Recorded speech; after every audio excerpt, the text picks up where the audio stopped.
But when they bring Turner out of the closet, he too is the perfect candidate. He can beat you in the West. Oh, no, he can't. I'll tell you this, Jack. It's going to take more than a cosmetic change at the last minute by the Liberal Party to change the thinking of this country. I don't want to talk about Mr. Turner or Mr. MacDonald or anyone in particular, but let me tell you this.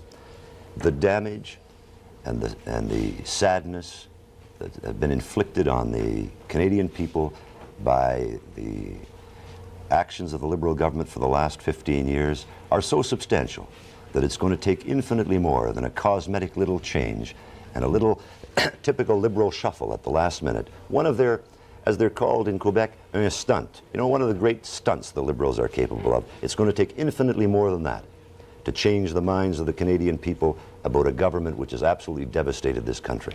Can any government, even under, if you are the leader, can any government bring this country up off its knees again with world trade as it is, Canadian productivity as it is, and the fact that we are Mandarin-ridden and bureaucratized to death? You've just touched, Jack, and I thank you for it. But I want you to expand on it. How badly is the Mandarin control, the bureaucratization? How bad is the Liberal government specifically?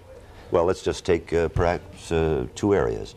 When Mr. Trudeau came to office, in 1968, the deficit was in the neighborhood of substantially under $1 billion.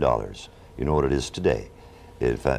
When he came to power in 1968, we were committing 1.4% of GNP towards research and development. We've now dropped to 1.13%, where we should have been doubling our commitment over that period to research and development, because every percentage point of GNP affected towards research and development creates 1 million new jobs. The youth of this country, an entire generation has lost out on one of the most golden of opportunities in that area. Take productivity. This country, in terms of productivity, and it's the only thing that we live on, the only thing that creates real wealth is an increase in our productive capacity.